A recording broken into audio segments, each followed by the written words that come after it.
Assalamualaikum dan salam sejahtera. Yang dihormati Tuan Pengerusi Majlis, barisan hakim yang arif lagi bijaksana yang sentiasa mempastikan kepada keadilan. Semestinya, saudara penjaga masa yang setia dengan randiknya, seterusnya, rakan seperjuangan yang saya segani serta hormati sekalian. Selamat pagi, salam sejahtera dan salam Malaysia Madani.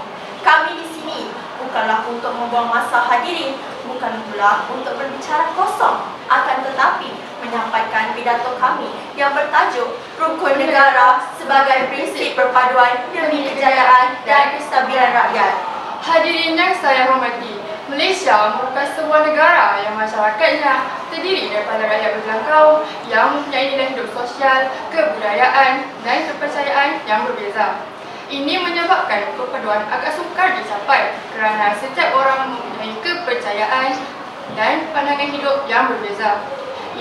Oleh itu, kita memerlukan sesuatu yang dapat mengeratkan perhubungan sesama rakyat dan membolehkan kita hidup bersama dengan aman dan harmoni di bawah bumbu yang sama, tidak kira sama ada dari kaum atau status yang berbeza. Sehubungan dengan itu, Rukun Negara telah diisytiharkan oleh Duli Yang Maha Mulia Seri Paduka Baginda Yang di-Pertuan Agong Tuanku Ismail Nashiruddin Shah pada 31 Ogos 1970. Antara tujuan Rukun Negara adalah untuk dijadikan prinsip hidup sebagai semua rakyat negara ini dan menjamin perpaduan kaum dan keamanan negara. Rukun Negara seharusnya dijadikan panduan oleh setiap rakyat yang mengaku dirinya sebagai warga negara Malaysia. Sekiranya panduan ini sentiasa dipatuhi, pastinya ia akan membentuk rakyat berkualiti. Rakyat yang berkualiti bersinonim dengan warga negara yang bermutu tinggi dan tinggi nilainya. 5 prinsip Rukun Negara. Hadirin sekalian, kita pastinya begitu sinonim dengan teks Rukun Negara, memandangkan kita sudah biasa mengungkapkannya hampir setiap minggu ketika sesi perhimpunan rasmi. Ianya bukanlah sekadar untuk ikrar semata-mata, tetapi ada mesej yang ingin disampaikan. Mari kita tinjau apakah mesej yang ingin disampaikan. Prinsip yang pertama, iaitu kepercayaan kepada Tuhan. Setiap agama pastinya menyeru kepada kebaikan. Justru bagi insan yang beragama, pastinya mereka percaya bahawa melakukan perkara yang baik adalah sangat dituntut. Sidang Dewan sekalian, kerana itulah negara kita banyak mengadakan acara keagamaan dan perayaan. Kita ada Hari Raya, Tahun Baru Cina, Deepavali, Christmas, dan kita juga ada Kongsi Raya. Mengapa semua ini diadakan? Kerana kita percaya perayaan keagamaan ini dapat membentuk kerjasama sejati, perpaduan murni bagi membentuk jati diri rakyat negara ini. Jelas, prinsip Rukun Negara yang diperkenalkan iaitu kepercayaan kepada Tuhan dapat membentuk jati diri mampan. Sidang Dewan yang budiman, hujah saya yang kedua di bawah naungan kata kesetiaan kepada Raja dan Negara. Raja adalah pemerintah negara yang tertinggi. Kaitan kedua-duanya sangat rapat sekali. Sebagai rakyat, menjadi tugas hakiki untuk mentaati Raja dan Negara. Apakah bukti kesetiaan itu? Adakah dengan menyatakan di bibir saja? Tepuk dada, tanya selera. Setiap negeri mempunyai lagunya sendiri yang seni katanya memuji dan menghargai Raja dan Negara.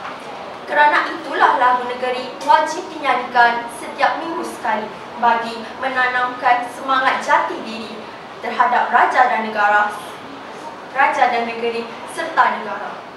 Tidak dapat disangka lagi bahawa prinsip Rukun Negara iaitu kesetiaan kepada Raja dan Negara dapat membentuk jati diri yang berwibawa. Hujah saya yang ketiga, keseluruhan perlembagaan dan kedaulatan undang-undang negara kita yang berdaulat ini mempunyai perlembagaannya sendiri. Dan undang-undang yang mantap serta tepat mampu menjadi aspirasi negara yang hebat bagi melahirkan masyarakat yang seimbang dan mempunyai jati diri yang cemerlang. Uniknya perlembagaan di Malaysia ialah mempunyai cara yang istimewa dan sentiasa menjadi panduan bagi pemimpin. Perlembagaan dan undang-undang inilah sentiasa dipelihara sebagai wadah untuk memastikan jati diri akan terselam. dan masyarakat Malaysia akan lahirlah kepercayaan dan keyakinan yang tidak bersabar antara kaum agar tidak berpecah. Ibarat kata pepatah, telur serangkap pecah sebiji pecah semua, bukannya pecah sebiji pecah sendiri. Kerana itulah perlembagaan dan undang-undang negara mesti dipelihara dan diawasi setiap masa mengikut keadaan dan perkembangan dunia, kerana ia menjadi asas bagi warga untuk hidup dalam satu kawasan bersama-sama dan melahirkan jati diri bertoleransi. Hadirin dan hadirat, tegak-tegakkan badan, rehat-rehatkan minda. Hujah saya yang keempat, kesopanan dan kesusilaan. Kesopanan dan kesusilaan adalah perlakuan budi yang begitu tinggi dan haruslah diikuti. Amalan budi ini juga dapat memperkuatkan jati diri insan. Walaupun hidup dalam kemodenan, kerana moden sahaja tidak bererti jika budi pekerti mati. Kerana itulah kerajaan begitu hebat mengadakan berbagai kempen kesopanan dan kesusilaan seperti kempen budi bahasa dan hidup penjiran kepada rakyat tempatan agar menjadi pegangan dan amalan dalam kehidupan dan akhirnya terbentuklah jati diri mampan. Pandangan pelancong asing adalah buktinya. Mereka menyatakan rakyat Malaysia begitu berbudi pekerti dan mesra. Kajian Penerbangan Malaysia tentang tadkan pelancong ke negara kita menyatakan 65% adalah kerana rakyatnya yang bersopan santun dan berbudi bahasa. Penghayatan prinsip rukun negara ini adalah bukti bahawa jati diri rakyat negara ini dapat dibentuk dengan amalan rukun negara.